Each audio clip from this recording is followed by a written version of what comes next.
The Little Peasant. There was a certain village wherein no one lived but really rich peasants, and just one poor one, whom they called the Little Peasant. He had not even as much as a cow, and still less money to buy one, and yet he and his wife did so wish to have one. One day he said to her, "Listen, I have a good idea. There is our gossip, the carpenter. He shall make us a wooden calf and paint it brown, so that it looks like any other, and in time it will certainly get big and be a cow." The woman also liked the idea, and their gossip the carpenter cut and planed the calf, and painted it as it ought to be, and made it with its head hanging down, as if it were eaten. The next morning, when the cows were being driven out, the little peasant called the cowherd in and said, "Look, I have a little calf there, but it is still small and has to be carried." The cowherd said, "All right," and took it in his arms and carried it to the pasture and set it among the grass. The little calf always remained standing like one which was eaten, and the cowherd said, "It will soon run by itself. Just look how it eats already." At night, when he was going to drive the herd home again, he said to the calf, "If you can stand there and eat your fill, you can also go on your 4 legs. I don't care to drag you home again in my arms."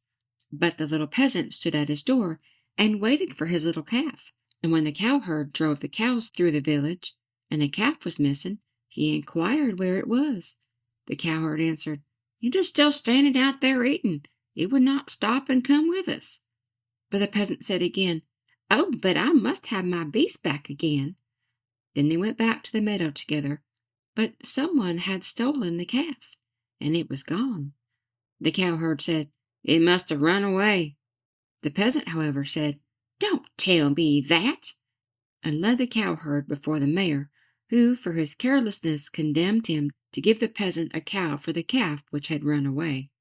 And now the little peasant and his wife had the cow for which they had so long wished, and they were heartily glad, but they had no food for it, and could give it nothing to eat, so it soon had to be killed.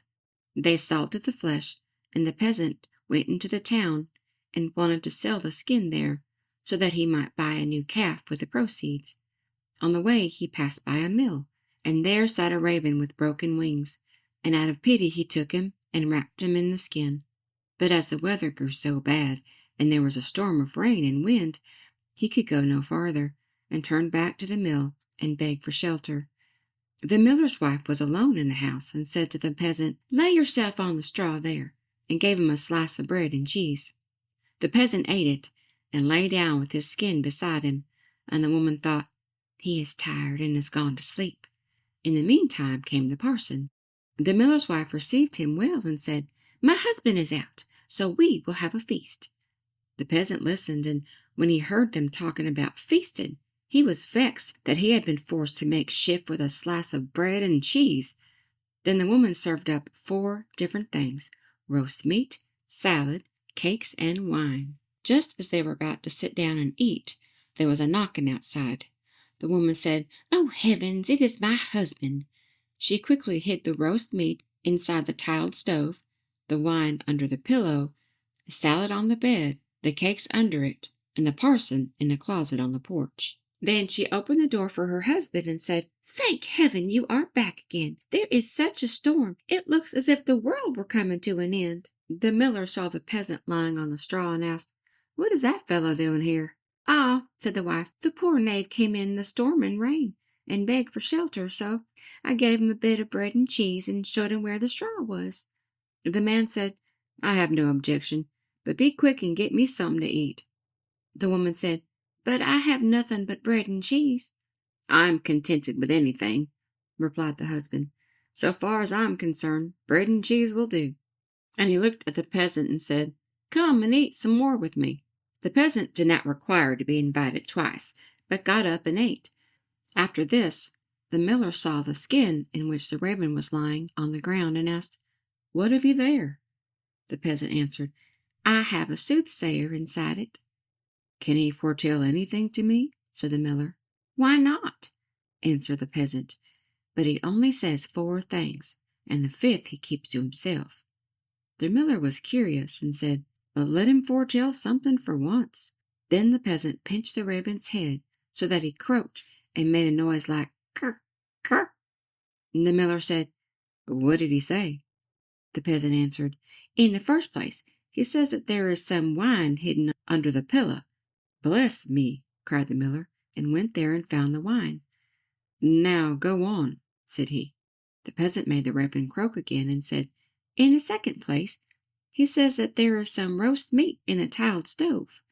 "Upon my word!" cried the miller, and went thither and found the roast meat. The peasant made the raven prophesy still more and said, "Thirdly, he says that there is some salad on the bed." "That would be a fine thing," cried the miller, and went there and found the salad. At last the peasant pinched the raven once more till he croaked and said, "Fourthly, he says that there are some cakes under the bed." "That would be a fine thing," cried the miller, and looked there and found the cakes. And now the two sat down to the table together. But the miller's wife was frightened to death, and went to bed and took all the keys with her. The miller would have liked much to know the fifth, but the little peasant said, "First we will quickly eat the four things, for the fifth is something bad." So they ate, and after that they bargained how much the miller was to give for the fifth prophecy, until they agreed on 300 thalers. Then the peasant once more pinched the raven's head till he croaked loudly. The miller asked, "What did he say?" The peasant replied, "He says that the devil is hiding outside there in the closet on the porch." The miller said, "The devil must go out," and opened the house door. Then the woman was forced to give up the keys, and the peasant unlocked the closet. The parson ran out as fast as he could, and the miller said, "It was true. I saw the rascal with my own eyes." The peasant, however, made off next morning by daybreak with the 300 thalers. At home, the small peasant gradually launched out. He built a beautiful house, and the peasant said, "The small peasant has certainly been to the place where the golden snow falls, and people carry the gold home in shovels." Then the small peasant was brought before the mayor, and bidden to say from whence his wealth came. He answered, "I sold my cow's skin in the town for 300 thalers." When the peasants heard that, they too wished to enjoy this great profit, and ran home, killed all their cows, and stripped off their skins, in order to sell them in the town to the greatest advantage. The mayor, however, said, "But my servant must go first."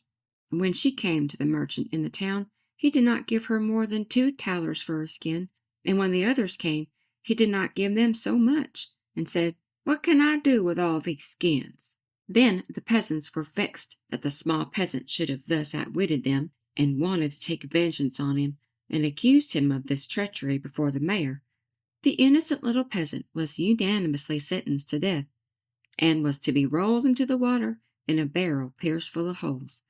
He was led forth, and a priest was brought, who was to say a mass for his soul. The others were all obliged to retire at a distance, and when the peasant looked at the priest, he recognized the man who had been with the miller's wife. He said to him, "I set you free from the closet. Set me free from the barrel." At this same moment, up came with a flock of sheep the very shepherd whom the peasant knew had long been wishing to be mayor, and so cried with all his might, "No, I will not do it. If the whole world insists on it, I will not do it." The shepherd, hearing that, came up to him and asked, "What are you about? What is it that you will not do?" The peasant said, "They want me to be mayor if I will but put myself in the barrel, but I will not do it."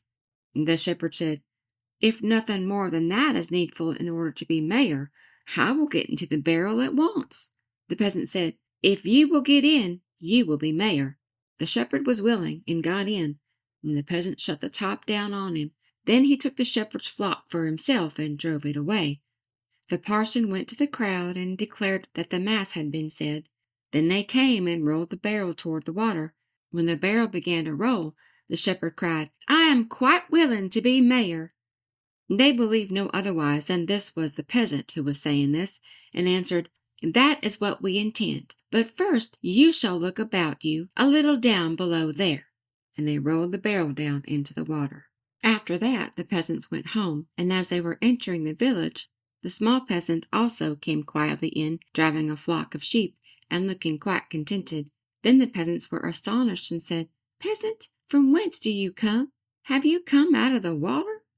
"Yes, truly," replied the peasant. "I sank deep, deep down, until at last I got to the bottom. I pushed the bottom out of the barrel and crept out, and there were pretty meadows on which a number of lambs were feeding, and from thence I brought this flock away with me," said the peasants. "Are there any more?" "Oh, yes," said he, "more than I could want." Then the peasants made up their minds that they too would fetch some sheep for themselves, a flock apiece. But the mayor said, "I come first." So they went to the water together, and just then there were some of the small fleecy clouds in the blue sky, which are called little lambs, and they were reflected in the water, whereupon the peasants cried, "We already see the sheep down below."